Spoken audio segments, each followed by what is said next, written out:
Hi, my name is Tom Pirelli, and like a number of other folks, I am a recovering Justice Department lawyer.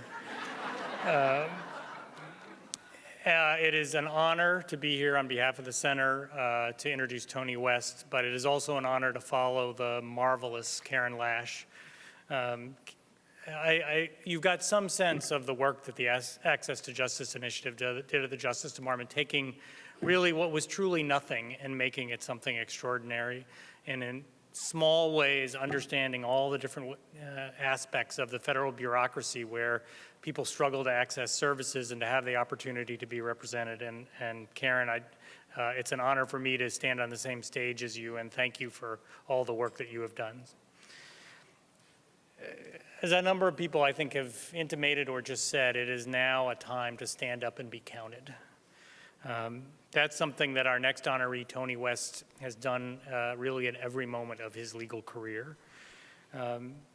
He dedicated himself to public service from early in his days as a lawyer. When it was in private practice, he represented folks who nobody else wanted to represent, folks who were unpopular, folks who needed representation. But then he came to the Justice Department, and we had the opportunity to work together, where he headed the Civil Division. And if he wanted to help the average, everyday citizen of this country, the working poor, the immigrants, anybody who was harmed, the Civil Division, not the place you would go. Civil Division is a place where you recover large amounts of money for the federal government. Civil Division is the place where you defend federal regulations. Civil Division is the place where you argue to every federal court you can find that every immigrant that is in detention should be there.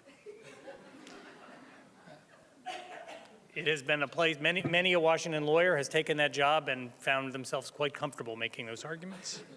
That's not the way Tony saw it.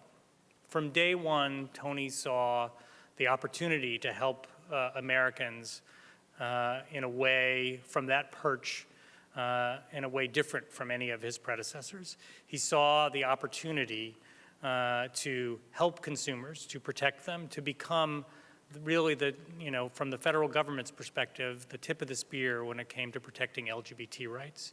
He saw that from the Civil Division and his subsequent perch as the Associate Attorney General, the chance to help get representation for undocumented immigrants, to make arguments to courts about when the United States was wrong, something that is very difficult for the Justice Department to do, to protect and really invest in our Native American communities, some of the poorest communities in our country, a place where, for those of us who've worked in those communities know, lawyer after lawyer, foundation after foundation, government agency are afraid to go, but Tony didn't hesitate.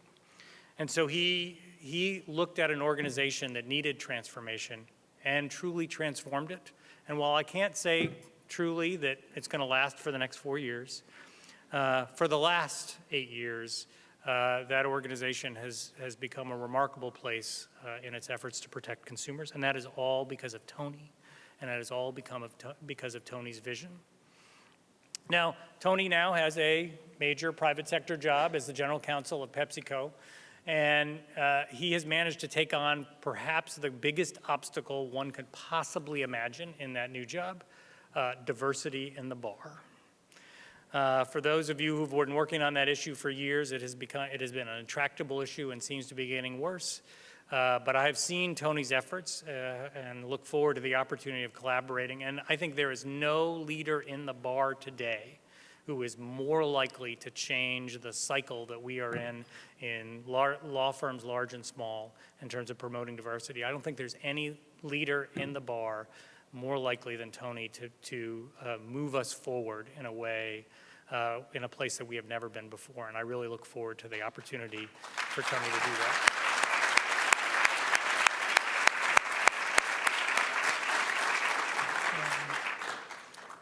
So with that, it is my honor to introduce the Honorable Tony West, the next recipient of the Mississippi Center for Justice Award.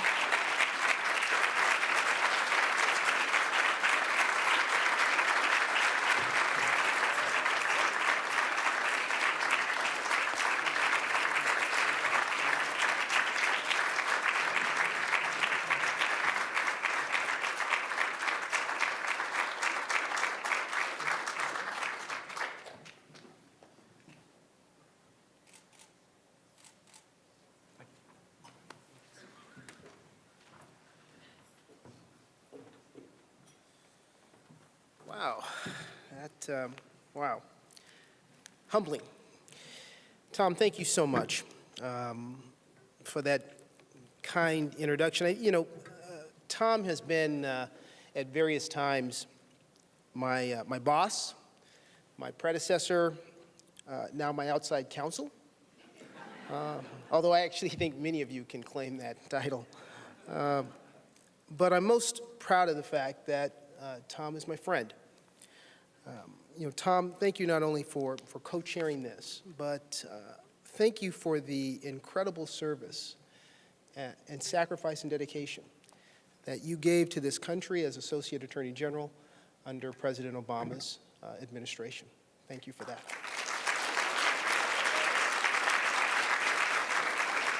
Let me also commend Riley Morse for his extraordinary leadership of MCJ. Thank you, Riley, for really continuing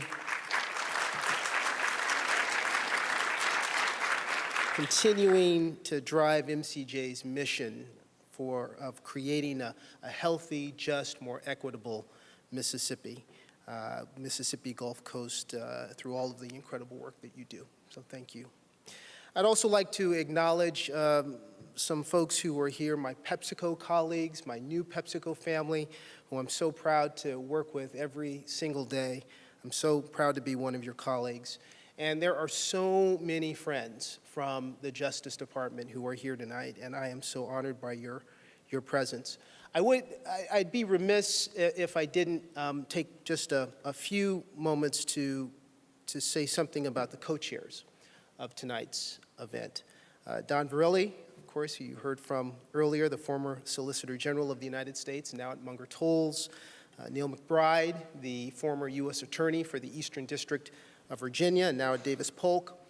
Julie McAvoy, who was my former deputy in the Associate's Office and is now back at Jones Day. And Daniel Gray, who is the former Secretary of Cabinet Affairs for President Obama, and someone with whom I was so fortunate to work with in the Civil Division and who is now at O'Melveny. Each one of these individuals is an extraordinary lawyer. Each one is an extraordinary public servant. And I was so privileged to work with each one of them at various times during my own public service. And, any one of them, frankly, would be as suited, if not better suited than I, to be honored tonight, because every single day that Tom and Don and Neil and Julie and Danielle, every day they labored in the service of the public good, our country was enriched. And I have to say, all of us are beneficiaries of that service. So thank you. And believe me when I tell you that as every day goes by, we are more sentimental and more thankful for that service. And of course, one more acknowledgement before I make some very brief remarks. It is always a wonderful gift to have great friends in life. It is a particular blessing to have longtime friends that you admire in life. I so deeply admire Karen Lash. I first met Karen when we were both in our 20s, as she said, and she almost recruited me to go to Tuttle and Taylor. It was the best summer experience that an associate could have. Karen was then, as she is now, an incredible force of hope, of energy, of inspiration, of perseverance, of caring, of justice. She cares so much about using the law to advance fairness for every single person. She has made an enormous difference in the lives of so many Americans through her groundbreaking work. And witnessing Karen's courage and her dedication up close was a great privilege. And I am so honored to be able to share this evening with you tonight.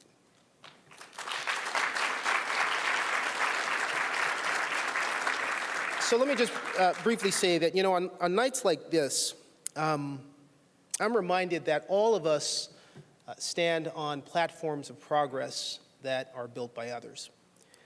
And oftentimes, our own success is also the measure of somebody else's dream, somebody else's sacrifice, somebody else's sweat.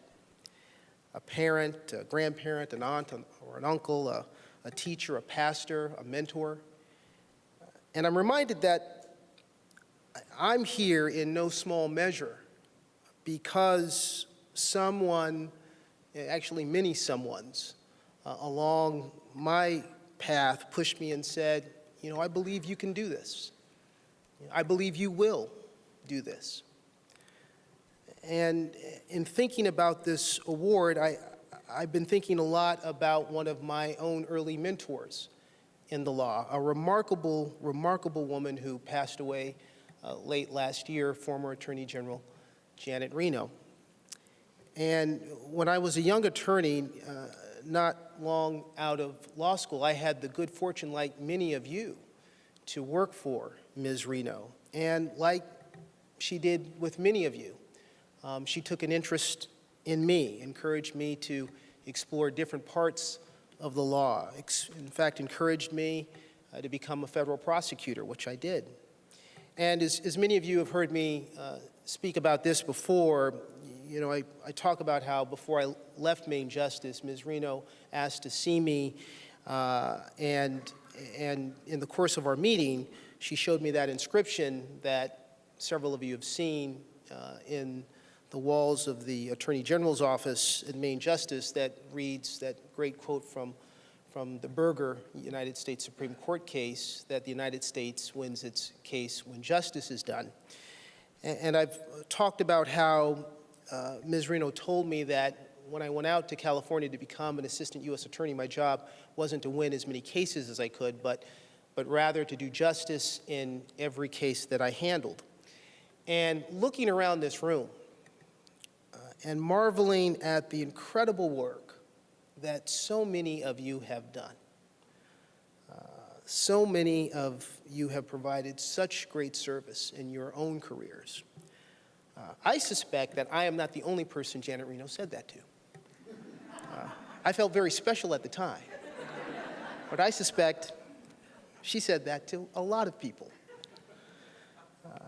And we all know what she meant by that. She meant that, you know, when you go out there and you're in a courtroom and you stand up, and particularly if you say your name on behalf of the United States, you're not just talking about yourself. You're not speaking on behalf of yourself. You're speaking for all of us. You're speaking for the rich. You're speaking for the poor. Those who reside and occupy the halls of privilege and power, as well as those who find no voice there. You're talking about all of us. And in recent months, I have been thinking a lot about that, about the importance of each of us to find the courage to do justice, especially now in the work that so many of us do as officers of the court. It's the courage that so often defines the work of the lawyer. There are many young lawyers and law students here tonight. The work of the lawyer is that deep and abiding faith in the rule of law that protects our republic, coupled with this fervent commitment to justice. Because as a free people, we know that the rule of law without justice is tyranny. It's courage that Dr. King called answering the call at the knock at midnight. It's the courage to be able to stand up and speak truth when no one else will or no one else can. And when I think about the work of this incredible center, MCJ, and the individuals at the center of that work, folks who've dedicated themselves to the pursuit of racial and economic justice for the most disenfranchised of Mississippians, I know they know what that courage means. The courage that MCJ has displayed for decades to respond to unmet legal needs and untangle a system with well-entrenched policies that seem perniciously designed to deny the poor and thousands of Mississippians access to meaningful opportunities to advance themselves, to the ballot box, to economic justice. MCJ, you've protected fair housing for hundreds of low-income residents. You've dismantled a Jim Crow-era school board election system in the Mississippi Delta. You're continuing to stand up for the victims of Hurricane Katrina long after the waters have receded and the television cameras have departed. You're standing up for LGBT Mississippians for whom discrimination is not history, but present day. And you're standing up for those who work the hardest, but have the least. So, MCJ, you're no stranger to courage.